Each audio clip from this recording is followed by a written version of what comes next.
Hey fellow mamas, welcome to the Military Mamas podcast. We're your hosts, Allison and Tara. We are both moms who celebrate and support women who balance the demands of military service with the joys and challenges of motherhood. This is a space for military moms to connect, share tips and stories, and inspire each other. Now let's get started with today's episode. Hey guys, we were just talking about co-parenting and some of the difficulties that come with it, some of the success stories that you hear about people who do it well. Whether you're like just co-parenting with your significant other that's there with you because you're doing it differently, you got to figure out, when you have your first baby, how to do it together, or whether you come from a blended family where you were in a previous relationship and had a child, and now you're coming together with your new husband or wife or boyfriend or girlfriend, and now you have to parent a child that may not be your own, or now you have somebody else parenting your child who might not be their biological mom and dad, or you have your ex who is your ex-wife or ex-husband who also has a blended family of their own. So we were just going through some different things. I know that I was married previously, but I don't have a child from my first marriage. Danny was married previously, and he does have a child from his first marriage, and she's 11 years old. And we do co-parent her. She comes up, she lives primarily with her mother, but she comes and stays with us for summers. And it does bring a different dynamic into the household when you think about having somebody else's child that you're responsible for. And I've seen people who that things do not work out, like either disciplinary issues with the child or they don't get along with their step parents. Thankfully, I've been blessed that I'm truly in love with my stepdaughter, and that's awesome. I feel like I treat her as if she's my own. I feel as if she's my own. My husband and his ex-wife have a good relationship. I have a good relationship with her. We're just super blessed that we're able to all love one child more, you know what I mean, like have more a better relationship. So and not be petty. So many people are like, well, you tell your dad that he's like a lazy piece of crap, or you tell your dad I've got a new man. Like there's so much like psychological warfare that they use the kid as a middleman for, and it's so toxic, and they're so young. It's not age appropriate for them. Like they don't need to know or worry about any of that. And sometimes it's really sad when you see kids that have to deal with things like that have to mature so much faster, because it's kind of like they get robbed of their childhood a little bit, because they have to worry about, if I do this, mom's not going to be happy, or I got to walk around eggshells because I can't tell mom about my fun time with dad, like when I was over there for the weekend or whatever. But it's not all like rainbows and butterflies when I'm talking about my relationship with my stepdaughter, and mine and Danny's relationship when it comes to having her with us or going and visiting them when we go see my in-laws and stuff. But it was extremely difficult when we went from having no kids to having 2 kids, because she had never lived with us full time, and she did come up and spend a year with us, which was absolutely amazing opportunity for him, amazing opportunity for her, and for this blended family to grow. And you said she was like 10 around the time? She was 10 at the time, but it really puts you to a test. One, it's really hard when you bring a child into the world, and you change as a person. Definitely as a mom, I changed from being a single, worrying about myself or having me time or whatever sacrifices that you don't have to make. And then when you have a child, that's an extension of your body. Literally nothing else matters any more than making sure that this thing has what it needs to survive and is set up for success, and just giving it all of the love that you could possibly give. And it's truly different. It's you become a different person, and moms experience that in a different way, and dads experience that in a different way. And sometimes it's hard, sometimes it's hard because you're kind of comparing like, oh, well, who loves a baby more? And it can be a joke sometimes. And it's like, well, I do more for this. And then it comes a competition and then you start hating that other person. And it's like, oh, Yeah. I can't stand you. I changed 4 dirty diapers and you did nothing. But Right, your right. phone, what are you doing? Yeah. You know? And so sometimes like parenting, whether it's co-parenting with separate people, whether it's co-parenting with your own spouse that is in the same house with you from the beginning. You're together trying to figure it out. Yeah. And it's crazy. Did you think, like back to when she was here, it's a lot different when you bring a newborn into the house and then like a 10-year-old, because she's been on, you know, she's been walking around for 10 years. She's got some habits now. She's been learning things for 10 years.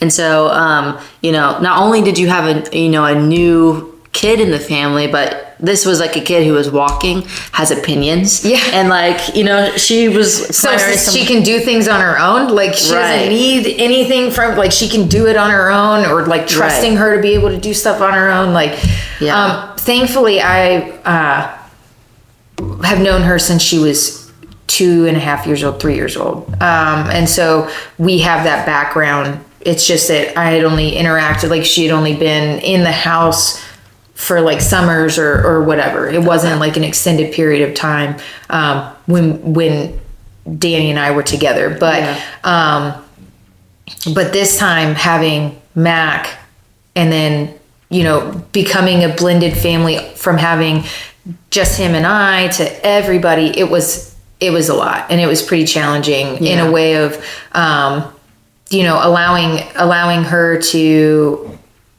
do the things she wanted to do, but also be included and not like feel like, oh, well, Mac is Danny and Tara's son, and I'm not a part. It was never hard to try to blend that. But it was also like accepting that more so on my end, because, you know, Danny had gone without like being able to be around Tay all the time. And so he wants to have that time. And who am I to parent her when he's right there as his daughter parenting her?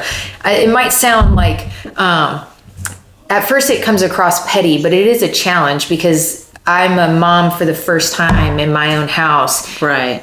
But she's not my daughter, so I'm not her mom. Yeah. And he is her dad, so it's kind of like a mixed roles. We weren't really on the same page. And so co-parenting, even though we're in the same house, we're still like co-parenting one, but not the other. So one with a set of rules, but another one with a different set of rules. Yeah, and it was kind of like trying to be included. It was more so like I felt left out of the decision making, even though like I felt like I should have been included because I'm the mom in this house. Right. I may not be her mom, but I am the mom. Yeah. So I should be included in the decisions being made. Yeah. And then, you know, sometimes it was like, I look back at it now and I can say like I was immature in some of the things that I was doing as far as parenting Mac, because I would keep those almost like hoarding responsibilities because that was my time to be a mom, instead of sharing the responsibilities of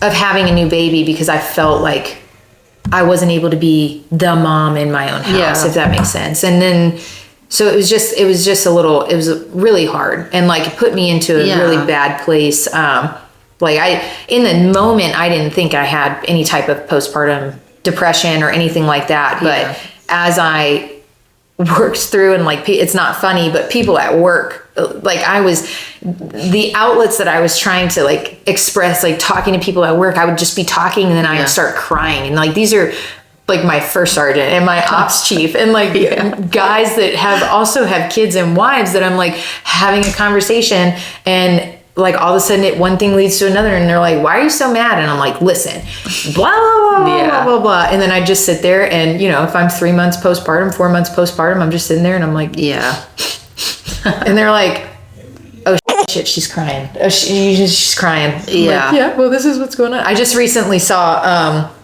both of those people actually that I'm talking about, and and like this is the second time around, they're like asking me questions. They're like, how you doing? You know, like, she gonna cry. Like, I wanna, you know, are you okay? And I'm just like, yes. I'm like, thank God for you guys. Like, thank you for listening to me all of those times. Like, I needed that. And they were like, yo, you had postpartum depression. like I didn't want to say it then, but they were like, my wife had it, blah, blah, blah. So I don't want this to be about postpartum depression, but definitely like when you first have a baby, that support that you have within your own household is extremely important. Like helping and learning how to parent together. You don't know how you're going to do it when you don't have any kids. And I mean, like you guys are the same way. You just had your first baby and it's like, you're figuring it out. Like, do you want to do things one way? Do you want to do things the other? Like, I don't know what things those could have been. Like, I think both of you are on board with the diapers thing, right? But like, say if that was in my house, if I wanted disposables and he wanted reusables, then that's an argument. I know, right? And I think it really, really is so important. Like when you know you want kids and you decide that you want to have kids with somebody, it's might be hard, but it is so important to self-reflect on you, your partner, your relationship, how you work as a whole, and like your morals and like the really big ticket things. Like, I don't care if he likes chicken over beef or whatever, but like, does he think our kids need to be raised in church or not? Like the big ticket things that are hard to negotiate, or you might not want to compromise on that. Like those things, I think there tends to be a lot less friction when you guys are on the same page about that. Like even something as small as we picked out our first dog together, like before we had kids, like we both really, really wanted a chocolate lab. So we didn't have to compromise. And so many people joked, was like, oh, you got a chocolate lab? What? Because your wife wanted a chocolate lab? And it made me feel good because Derek would be like, oh no, we both wanted a chocolate lab. And so like, I think if you find the right person, you don't have to argue as much about things. And you don't have to compromise as much about things. And so the same is true when you're bringing a kid into the world. Like you really need to be on the same page about the big ticket things, like if you're doing vaccines or not, or if you're doing like cloth diapers or not, or are we doing public school, homeschool? Like what type of food do we want to expose our kids to? Are we letting our kids drink soda? We're letting our kids drink coffee? Yeah, like things like that you might not have thought about. You need to be on the same page now, because it's so much harder when you're in the moment. Because I know when I'm emotional, I'm quicker to like be aggressive and be like, well, I'm doing it this way, whether you like it or not, or I'll just shut down and be like, fine, give her soda or whatever. And so I like to handle things when I'm not emotional. And so when you have a baby, like if you think you're emotional during pregnancy, wait till that postpartum hits. Like that's really not the time to sit there and decide what you're doing for school. Like you need to have those conversations before you even get pregnant. Really decide, is this somebody I want to have a baby with? Because it'll just save you, I think, from like a lot of heartbreak. But even for Derek and I, we were on the same page with a lot of things, but it's still hard. And so it's like, I can't imagine if we would have been on different pages. Because you can be on the same page, but then when you think of like, okay, well now I'm sleep deprived, or now like it's, you know, this baby needs me all of the time because you can't do any that my body can do. And that's not his fault, you know, but everything at the same time, it's like, it is your fault. You have useless nipples. Like, you know, it really is a lot. And like, we might be on the same page on how to, on the end goal, but how we got there, we didn't talk about that. Right. We talked about, we're okay with cloth diapers, but we didn't talk about, okay, well, how are we going to learn up the cloth diapers? Like, how we got to do this, we got to do this. So just because you're on the same page, getting to the end goal might look differently for you guys. I mean, man or woman, men do things a lot differently than a woman might do things differently. I look at Derek all the time, and a task that I would have done, what I would have thought would be efficient, he's doing something completely jacked up different way in my eyes. But hey, I'm like, at the end of the day, as long as it gets done, you know? Yeah, I mean, well, you have to, I 1000% agree. And I think that's one of the things that I probably robbed Danny of when I had Mac, was the fact that I wanted to hoard those responsibilities. And it's like, I didn't allow him to do things the way, because I was like, well, you're not doing it this way, you're not doing that way, well then I'm going to do it. And then the baby's going to be with me, or the baby, and then I'm literally robbing him of opportunities to figure it out himself. Right. Even though like, it's not like you're training a baby or anything like that, but it's giving that your partner the ability to learn that baby, think on their own, like learn the baby, learn, like have that bonding time, have that emotional connection. Whereas like women, a majority of the time, I'm not saying all women have that initial emotional connection with their baby, because sometimes it doesn't, but but we have that, whereas they, they didn't Yeah. birth the baby, they were there. We're more in you tune know? with certain things. Like we can hear her crying, like, oh, she needs fed or he needs this. But Yeah. he's like, baby's crying. It's like, oh, well, that's this type of cry. Yeah, exactly. It's, Must be hungry. It's like, no, Yeah. they have a blowout. I can see it. You can go change that. Like, Right. You can do that all on your own. Right. And so it's really uncomfortable, but I think letting your partner fail a little bit to learn is really beneficial, especially when you're talking about parenting, because I could do something one way and I'm like, oh, this way has been proven to do better. But as long as he's feeding her or he's changing her and I don't have to, like, okay, it might take him 5 extra minutes, but hey, that I didn't have to do it. And Yeah. so just being appreciative and like, as long as it's getting done, no one's getting hurt, we're not like wasting money or anything, like just accepting that. And that's something that was really hard for me There's too. more ways to skin a cat. Yeah, exactly. You might think your way is the best way, but maybe Yeah. one day you'll be surprised. Maybe they are doing it better, or maybe they Right. have a better solution. Exactly. And that's like, he might come up with something that I never would have thought of. Like, it's really great, but it is really hard and really challenging, and we're not separated and we're in the household doing it together. So I think that might be less challenging than being separated in 2 households, where at least here we're like, we've come together on like joint rules and joint practices and we can kind of keep each other accountable for things.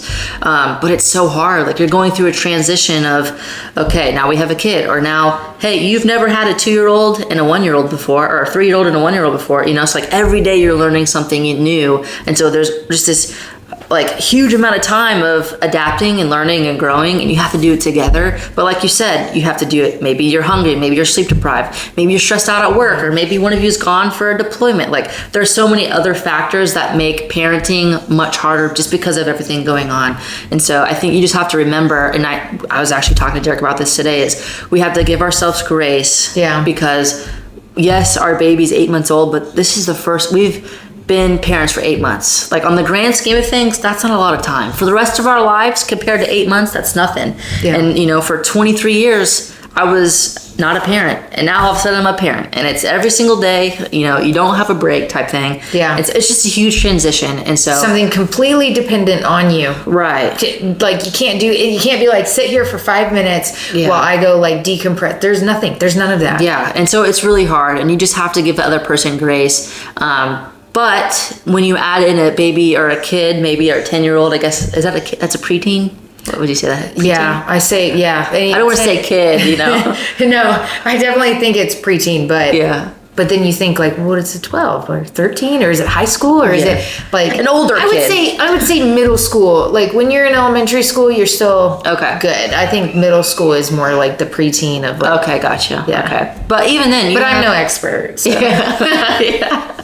But no, now you have like a kid, and I think especially like I've never co-parented with a child that wasn't mine, but I've like babysat and like stuff like that, and I just know from even babysitting standpoint, like I might be the adult in the house, but there's still like a certain like lack of confidence where I'm like, well, I'm not really your parent, so I don't know if I should give this to you. Yeah. And like, you kind Or of what if the kid is challenging you of like, well, Right. dad lets me do this, or well, that is a Right, it's especially as I get older and girls and they get sassier, like all that comes with that. And so I think like with Esme, I could sit there and say, hey, no, we're not doing that. But with like another 8-month-old daughter or baby that's not mine, I'm like, well, hey, like maybe we shouldn't, or hey, your baby's kind of like, eating dog shit, like something like that. It's like, if my baby was eating dog shit, I know that's not good, but it's somebody else's baby, like there is or like that layer. correcting or doing Yeah, like, exactly. what's the disciplinary look like? Like I would never, ever, ever put my hands on anybody else's kids. You know what I'm Right. saying? Like, Yeah. like I just don't think that is appropriate in any Yeah. way, shape, or form. Like I don't even want, when I think about it, I don't even want my family members to put hands on my children. I like, agree, yeah. So I would never. But that's the difference in like what you have to talk to your significant other about. Like, Yeah. what does discipline look like? Are you a spanking family? Like, Yeah. are you a sit in the timeout family? Are you a, like Yeah. it's different. I'm not talking about spanking in like a child abuse type of way. I'm just Yeah. talking about some people discipline their kids by swatting them on the butt and putting them in timeout or something like that. Yeah. Or a smack on the hand or whatever it is. Yeah. Are we taking away our phone? Yeah, like the phone thing. Everything Yeah. nowadays is just You have to be on the same page as your significant other. Yeah. Because if you're not, then it's just out of whack. And kids are smart too. If they smell the weakness of, oh, well, they say they're on the same page, but at the end of the day, if dad says it's okay, you know, like I know what I can get away with, and I know what I can't get away with. And and I won't say, like, when my stepdaughter was up here, there were few times that would have happened. And it's like the regular stuff, like, I want to wear this to school and dad says it's okay, but, you know, Tara says it's not, or whatever it is. It's very small, like, minor things. Yeah. But it was like, it would bring tension between him and I. Yeah. And then we would resent each other, or we would constantly go back and forth. And it's not like anything was malicious. It was just a 10-year-old being a 10-year-old. And it's not, you know, us as adults, we should have handled it differently. Now, looking back, I can, like, immediately identify where my head was at, what I was thinking, how I was viewing things, or like how I was it like when something happens to you, like how I perceive it versus how you intended it to be received? Do you know what I'm saying? Like, if I say something to you and then you're like, oh my God, she just insulted me. And it's like, no, I just said that you had a booger in your nose. I'm trying to look out for you. Like, your intention was good? Yeah, like the intention was good, but the way you received what I was saying, no good. Like, okay, yeah. You know, like maybe his tone, like the way he said something to me. Yeah. It's not what you said, it's how you said it. Right. And that's what and that's what I had a problem with. Yeah. And I think, because I grew up, like, with, you know, stepmoms, stepdads and all that. And something I always saw was they would make the decision, or they would try to make the decision in front of me. And so then I could decipher, okay, he's pro this, she's not pro this. So anytime I want something that he's pro for, I'm going to go to him. Anything that she likes that I want, I'm going to go to her. Like, kids pick up on those things. And so something Derek and I really talked about is all the decisions need to be made not in front of the kid, behind closed doors. Of like, hey. But that's also really hard. It is really hard, especially if you're like, we got 10 minutes till we got to go to school. What are we doing with this outfit? And it's like, all right, hey, ahead of time, hey, we ran into this situation. Okay, we're going to talk about it when we get home. I'm not comfortable with her wearing something like this. What are your standards on it? And then, like, you make the decision, whatever that ends up being, whoever's compromising, whatever's happening behind closed doors. And then your answers are the same. Hey, you can wear something like this, but not like this. Hey, you can wear this at home, but not at school. That way you guys have the same answers. She sees the united front and she's like, all right, this is what's going on. They're both saying this. I just think that's a lot better for the kids' like psychology, as far as like, they're both on the same page. I'm not getting out of this. You know what I'm saying? Like, this is what we're doing. And I think especially with girls, like, I remember being a teenage girl and I just remember like everything my parents said was like wrong. And so I just remember like, well, if they both were saying it, I'm fucked. Like, I'm not going to be able to weasel out of this, you know, like they're both on the same page. I'm the kid at the end of the day. And so, that's something that we want to try to practice. And I think that could be like a good, like way around it to try to get out of like the kids trying to play you, you know? Yeah. As much as you can, like when you can do it. But, you know, not every time. You don't get afforded time for that all the time. You know what I mean? But, I think it's really hard when you're co-parenting though, because for me too, it's also a respect thing. Like, I know you guys, like, this is like your guys' house, but it's her, or it's his daughter, but you know, this is your house. And so I think, like, I think respect needs to be, you know, due to you too. Like, yeah, you're not, you know, her biological mom, but you care for her. This is your house. You're in my house. Your mom isn't here right now. Like, this is your dad and me. We are united. So we make the decisions in the house. We're looking out for you type thing. Like, we say you're going to eat this, you're going to do this or whatever. You know? And it is very, very hard to do that because it's not her, that's the issue. It's him and I, because we're not on the same page. So like, if it's a joint decision we're seeing separately, you know, like you said earlier, you are a parent, you've only been a parent for 8 months. Well, you know, I've only been a parent for 2.5 years when Mac was born, but he's been a parent for 10 years. And so now it's like, well, am I not any more of like, are you more of a parent because you've been doing it for longer? Or, you know, it's, I did this with my daughter and this is what works. So this is what we're going to do. And it's like, no, but I'm a mother and my intuition is correct also. And like, I think we should do A, B, and C. And so it's like very hard, you know, especially I think blended families have their challenges when you have like the full-time responsibility versus the not full-time, like the full custody secondary versus not parent. full custody. Yeah. Yeah. So like her mom has her all of the time and has to deal with like allowing her to come live in a separate house with this part of the family, portion of the family, making decisions or having the rules or having and maybe she has different intent with maybe she doesn't like some things that are going on here, but then how does she communicate that? Is it like her and I, or is that her through him talking to me, or whatever it is? And like we haven't ever had to deal with that side of it, but it's also different because she's only here for a small amount of time. So like what rules are we going to implement that makes it, and you want her to have a fun memorable time. Yeah. You don't want her to be like, well, I'm not going back there. Like, I hate it there, I'm never going back. But and that's not the case, because she does love coming to stay with us, and she loves having baby brothers, and she loves, like, they absolutely adore her. And I think as time has progressed, it's gone easier, especially because it's not the controlling factors of how I felt in the beginning of not being, I felt like I wasn't being allowed to parent. But at the same time, like, I'm sure he was feeling like he wasn't being allowed to parent with the opportunity of the time that he had. That wasn't just a summer, or wasn't just Christmas, or wasn't just, he had a whole year, which is a blessing for a secondary parent to have.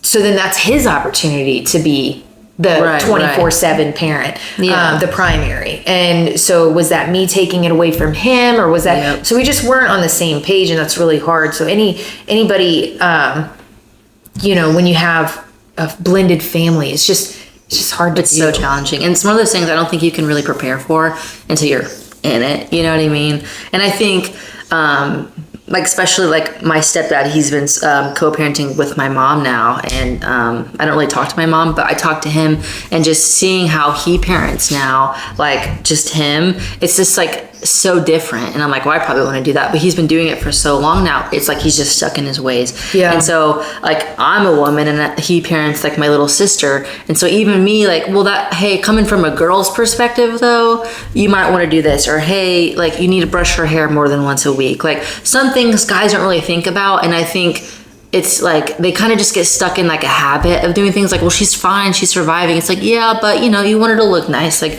you want her to feel good about herself and have her hair looking good, because she's a girl. That's what girls cares about, like, stuff like that. My thing is, like, also, like, from a predator mentality of what other people, maybe it's my upbringing, or like a toxic trait that I have, that I just see things and I'm like, no, you need to protect yourself at all costs. And I just, certain things, like, he'll be like, oh no, I'm not worried about her wearing that, or I'm not worried about this or that. And I'm like, well, she's going to school, maybe not those shorts, or maybe, maybe have something a little bit longer, or maybe have something like, maybe wear leggings today because it's cold outside, or you need a jacket because school is cold, even though it's hot outside, like there's air conditioning at school. And he's more like the live and learn, like, well, she'll figure it out. And I'm like, but you can do things to help her, be set up for success. And it's like, you're not taking away, but it's a different view of like, oh, are you the strict parent, or are you the more relaxed, like, fun parent? Or and like, once you start dividing how you're parenting, girls versus boys. Oh my gosh, I bet. But once you start dividing the fun parent and the bad parent, like, you're inviting the tension, you're inviting the frustrations, you're adding for more division to come into that, because it starts there and it keeps going. I don't know how you feel about this, but I think, like, if you're going to co-parent with someone, and then your ex now gets remarried, like, then you all 3, 4, however many of you, the biological parents and then the step parents, all need to be involved in a conversation. It's like, this is, how do we want to raise this baby that we all care about, want the best for her? How do we want to do it? Because you can't have family A letting her do whatever she wants, doing whatever, staying out till midnight, whatever, and then family B no, we have a bedtime around here. You know, you do your homework before you play, whatever. Like, all of y'all have to be on the same page, so that way there is no, well, when I'm at my mom's, I get to do this, so I don't want to go to my dad's. And so it's like you're causing division, and so you have to parent as a group now. And that's what's so hard about co-parenting. It's not just what you want anymore. Now you've invited 3 other people into it, and now we all have to agree. And it's not even people that you choose either. Exactly. So, like, you might hate them. Yeah, you hope that, but like even for us, like, I don't think, unless it was something that I completely disagreed with or something, like I would not have any issues, because like her mom and I do have a relationship, but it's not the parenting relationship. It's like I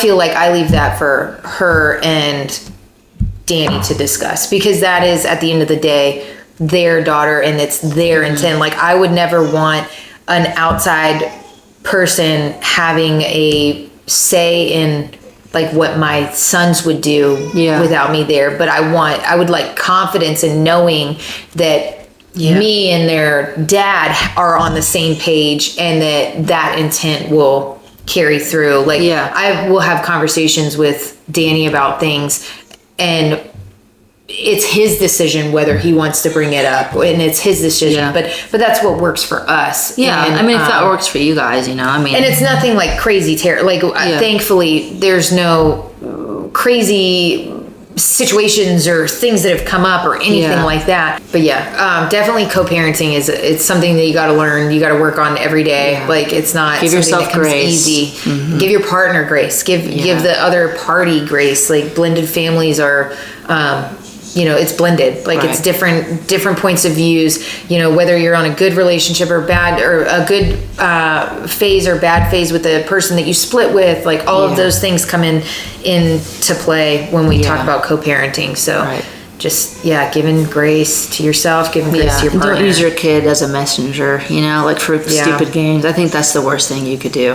If there's one thing to avoid, I think you should avoid communication, explaining, trying to articulate your thoughts, trying to articulate your feelings, and not in the moment, because I'm not an in the moment person. Like, in the moment, I'm upset. In the moment, I have postpartum rage. In the moment, like, some things can't be handled, but sleep on it, think about it, articulate some of your thoughts, write it down if you need to, and discuss it with your partner, and then see how you can move on. And it's all possible. Like, absolutely. All right. Well, we hope you guys have a good one. Thanks for tuning in. If you're listening and watching on YouTube, make sure to go join our Spotify. We really, really appreciate it. Feel free to leave a comment or question of anything you got, and share this with any of your mom friends. Yeah. Bye. Bye. As a reminder, this podcast is not endorsed by the DoD, and everything talked about here is just our personal experiences and opinions. We are also not medical professionals.